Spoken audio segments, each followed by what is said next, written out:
తాళ్ళు తరుగు పేరు మీద ఈరోజు అసలు ఒక్క సంచి కూడా ఒక కిలో కూడా తరుగు తీస్తారేమంటున్నారు కదా. మీరు ఏ రోజైనా ఫీల్డ్కి వెళ్ళారా? ఫీల్డ్లో ఏ రోజన్నా సరే మీరు ఫీల్డ్కి వెళ్ళి ఆ ఫీల్డ్లో ఉన్నటువంటి తరుగు గురించి ఏ రోజన్నా మీరు పరీక్షించారా? క్షేత్రస్థాయిలో జరుగుతున్నటువంటి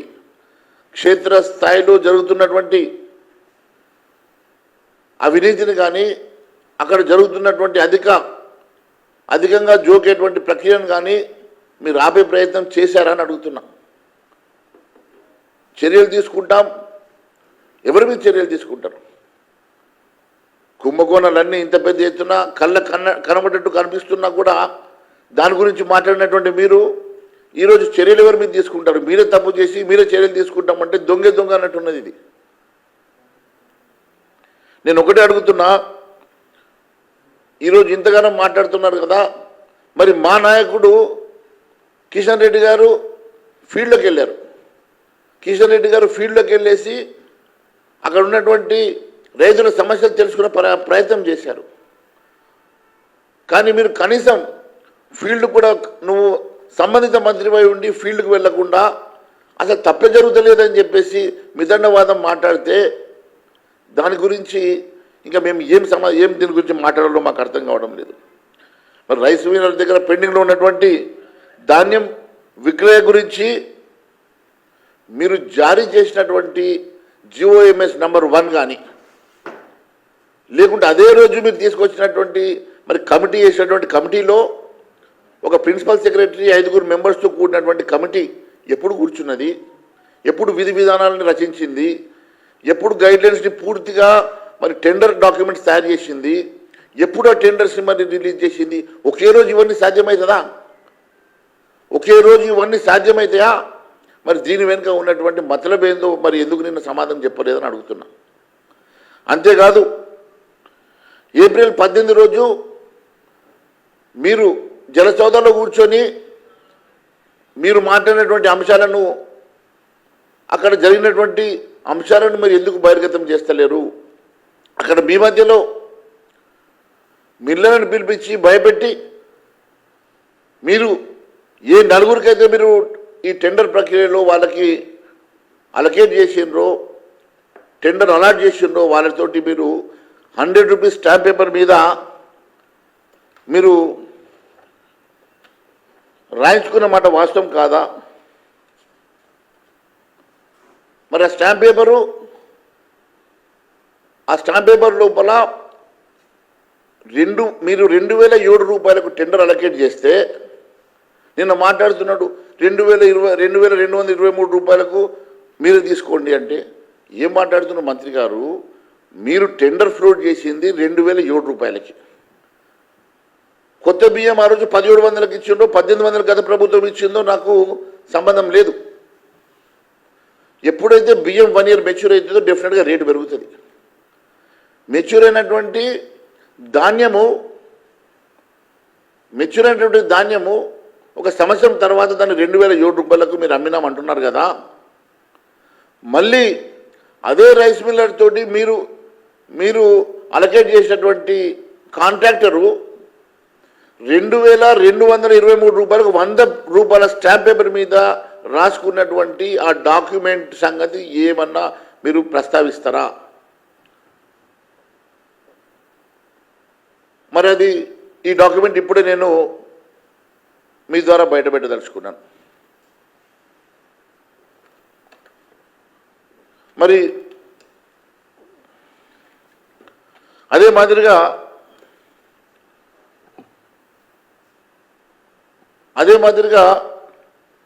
18 ఏప్రిల్ రోజు రైస్ మిల్లర్ను మీరు భయపెట్టి 100 రూపాయల స్టాంప్ పేపర్ మీద మీరు రాసిచ్చినటువంటి డాక్యుమెంట్ ఇప్పుడు నేను మీ ద్వారా బయటపెట్టబోతున్నా.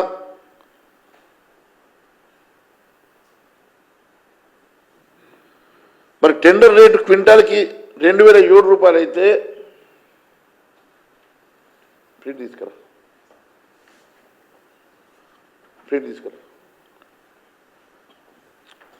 2007 రూపాయలు అయితే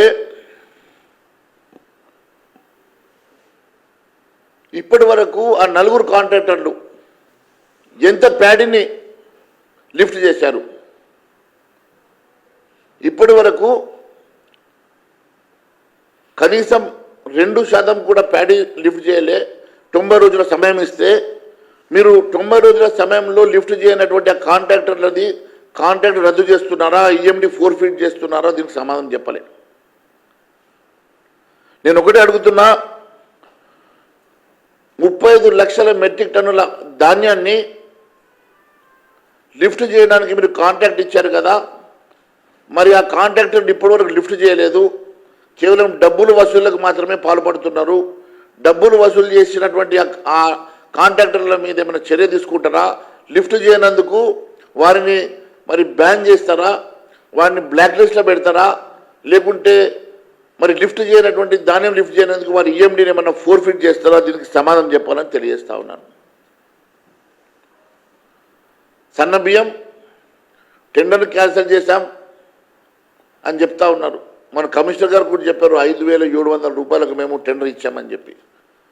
5,700 రూపాయలకు టెండర్ ఇచ్చారు. అది ఈరోజు ఆ టెండర్ని క్యాన్సిల్ చేశామంటున్నారు. సంతోషం, అది కూడా మీరు ఇమీడియట్గా అఫీషియల్గా చేస్తే బాగుంటుందని మేము కోరుతున్నాం. మరి 68 రోజులైనా మీరు ఇచ్చినటువంటి లెటర్ డేటెడ్ ఏప్రిల్ 30th రోజు, 68 రోజులైనా మీరు లిఫ్ట్ చేయలేదని చెప్పేసి ఆ రోజు మీరు ఒక లెటర్ ద్వారా వాళ్ళు అలర్ట్ చేశారు కదా. దాని తర్వాత మరి 90 రోజులు అయిపోయింది కదా. 90 రోజులు అయిపోయిన తర్వాత వాళ్ళు లిఫ్ట్ చేయనందుకు మీరు ఏం చర్యలు తీసుకుంటున్నారో చెప్పాల్సినటువంటి అవసరం ఉన్నది. మరి అదే మాదిరిగా మీరు 23 ఫిబ్రవరి రోజు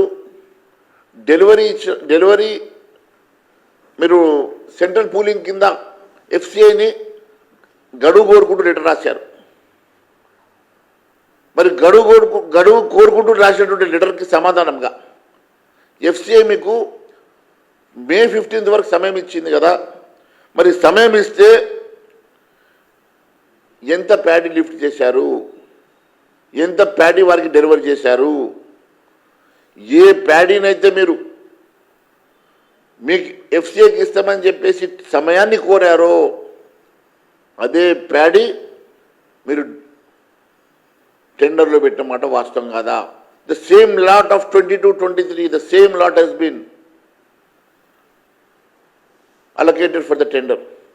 అదే లాటుని మీరు టెండర్ కోసం పెట్టారు, అదే లాటుని ఇక్కడ ఎఫ్సిఐకి ఇస్తానని చెప్పేసి గడువు కోరారు. ఎఫ్సిఐ గడువు ఇచ్చిన తర్వాత కూడా మీరు ఒక్క సంచి కూడా ఎఫ్సిఐకి డెలివరీ ఇవ్వలేనటువంటి ఈ ప్రభుత్వం దీని వెనుక మతలబేందో మరి చెప్పాల్సినటువంటి అవసరం ఉన్నది.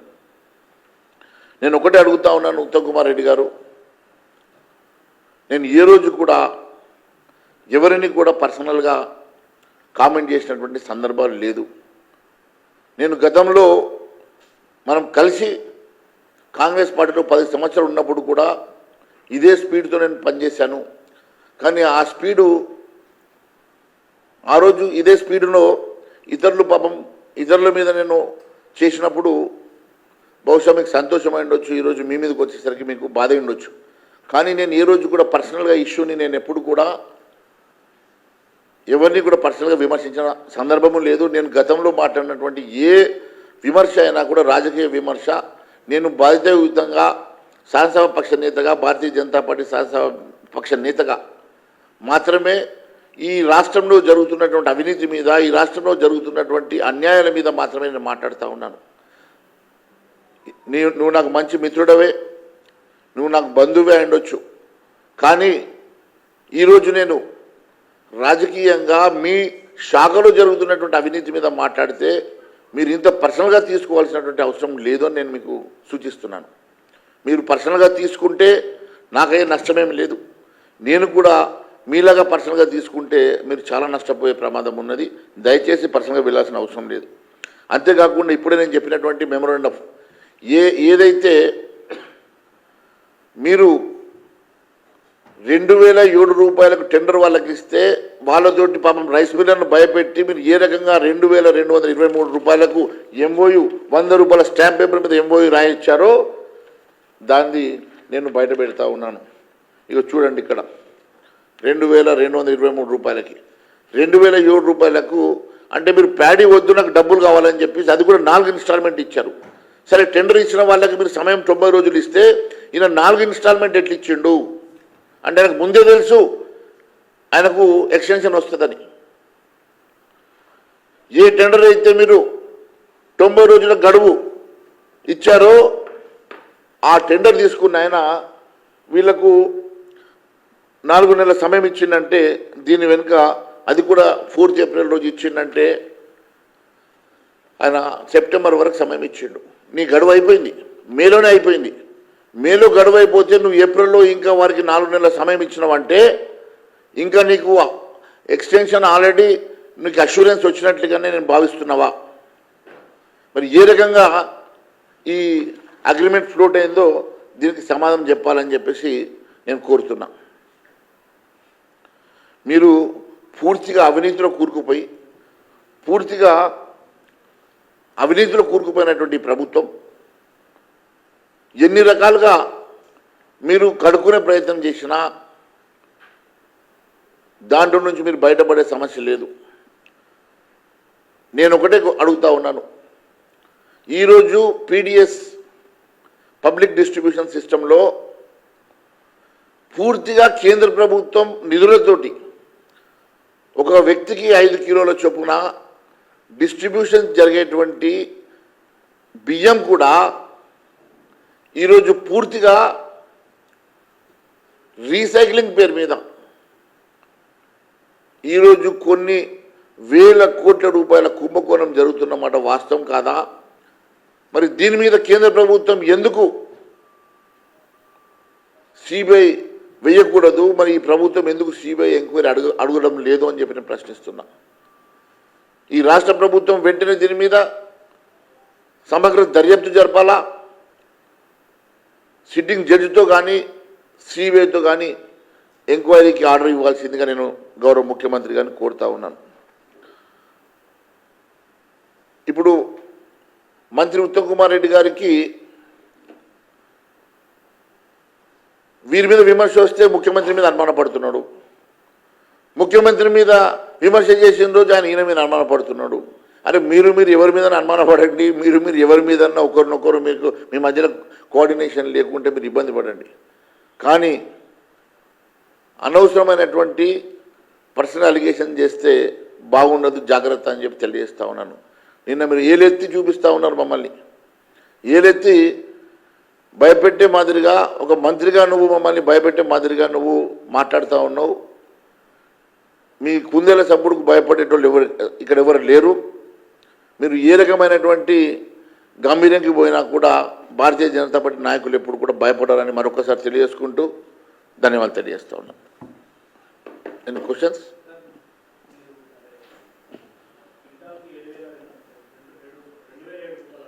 అవును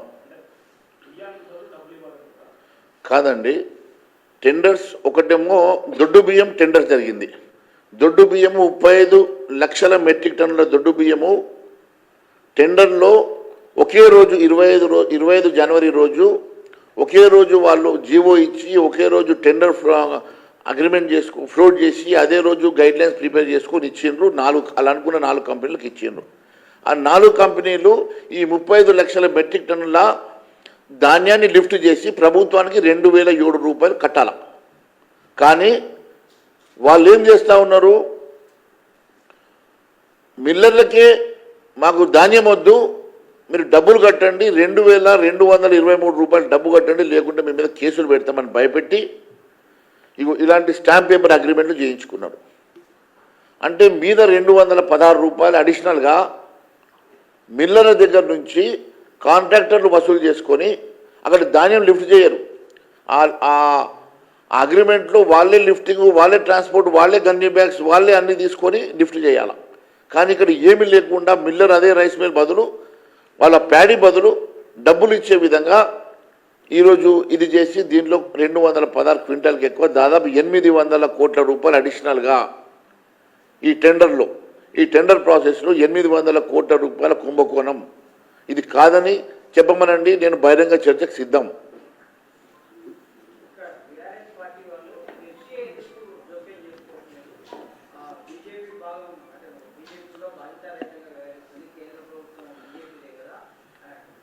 ఎఫ్సిఐ ప్రతి రూపాయి ప్రభుత్వానికి కడుతున్నది. ఎఫ్సిఐ వీరు ఇచ్చేటువంటి సిఎంఆర్ రైస్ని ఎఫ్సిఐ కొంటున్నది. ఎఫ్సిఐ కొని సిఎంఆర్ రైస్కి పూర్తిగా రేటు కట్టిస్తున్నది, ఇంక్లూడింగ్ గన్నీ బ్యాగ్స్తో సహా ట్రాన్స్పోర్టేషన్తో సహా పూర్తి డబ్బు ఎఫ్సిఐ ఇస్తున్నది. కానీ ఈ ధాన్యం 35 మెట్రిక్ టన్నుల ధాన్యం ఎఫ్సిఐకి గడువు కోరి ఎఫ్సిఐకి ఇవ్వకుండా ఇదే ధాన్యాన్ని ఓపెన్ మార్కెట్లో గ్లోబల్ టెండర్ పేరు మీద వీళ్ళు 2007 రూపాయలకు అమ్మినట్టు మళ్ళీ 2223 రూపాయలు రైస్ మిల్లర్ దగ్గర వసూలు చేస్తున్నట్లు ఒక డాక్యుమెంటేషన్ తయారైంది.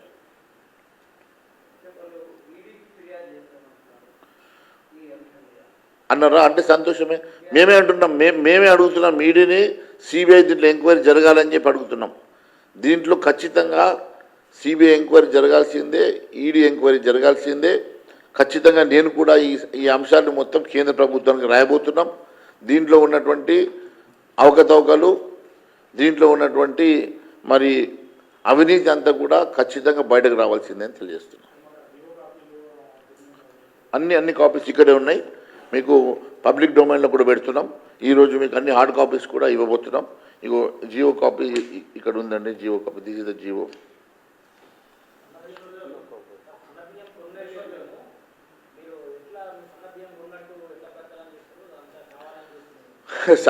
సన్న బియ్యం టెండర్ ఫ్లోట్ చేసి 5700 కొన్నట్టుగా కమిషనర్ చెప్పాడు. నిన్న ఆయన అన్నమాట ఏంది, ఇప్పుడు మేము టెండర్ చేసిన మాట వాస్తవమే, టెండర్ ప్రాసెస్ ఆపుతున్నాం అన్నాడు. ఇప్పుడు మనం బయట పెట్టినాం కాబట్టి, ఇప్పుడు మనం బయట దీంట్లో ఉన్నటువంటి కుంభకోణం బయట పెట్టినాం కాబట్టి మీ దగ్గర ఒడ్లుండగా మిల్లింగ్ చేసుకొని 3500కే మీకు బియ్యం రాగా 5700కి ఎందుకు అమ్మినారని చెప్పి గట్టిగా అడిగేసరికి వెనుకకు తగ్గి ఇప్పుడు ఉన్న వాటిలోనే మేము మిల్లింగ్ చేసుకుంటాం, ఇప్పుడు టెండర్ ప్రాసెస్ ఆపేసినాం అంటున్నారు.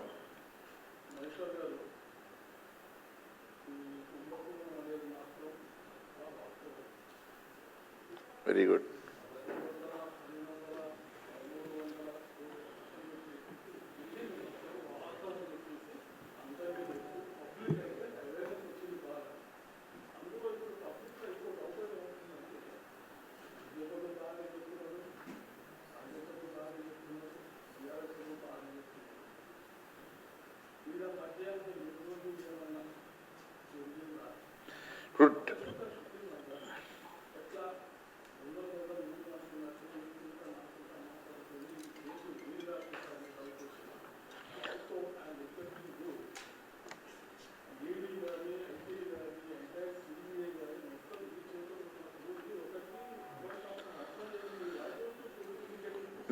దీంట్లో రాష్ట్రంలో సిబిఐ నేరుగా వచ్చి ఎంక్వైరీ చేసే అధికారం సిబిఐకి లేకుండా అసెంబ్లీలో వీళ్ళు గతంలో ఒక రెజల్యూషన్ తీసి రాష్ట్ర ప్రభుత్వం పర్మిషన్ ఇచ్చిన తర్వాతనే సిబిఐ, రాష్ట్ర ప్రభుత్వం అడిగితే తప్ప సిబిఐ ఎంక్వైరీ చేయడానికి వీలు లేకుండా వీళ్ళు ఒక క్లాజ్ పెట్టుకున్నారు కదా. నేను అందుకే ముఖ్యమంత్రి గారిని అడుగుతా ఉన్నాను, మీరు ఈ అంశం మీద సిబిఐకి ఇస్తే సిబిఐ ఎంక్వైరీ చేయడానికి సిద్ధంగా ఉన్నది. ఇంకొకటి ఏమంటే కేంద్ర నిధులని దుర్వినియోగం చేసినందుకు మేము డైరెక్ట్గా మరి కేంద్ర ఏజెన్సీస్ని ఎంక్వైరీ చేయాలని చెప్పేసి మేము కూడా తప్పకుండా రాయబోతున్నాం, లెటర్స్ రాయబోతున్నాం. మా రాష్ట్ర నాయకత్వం ఖచ్చితంగా దీన్ని చాలా సీరియస్గా ఆలోచన చేస్తుంది. రాష్ట్ర నాయకత్వం కేంద్రానికి నివేదిక ఇవ్వబోతున్నది, కేంద్రం తప్పకుండా దీని మీద యాక్ట్ అవుతుందని మేము భావిస్తున్నాం.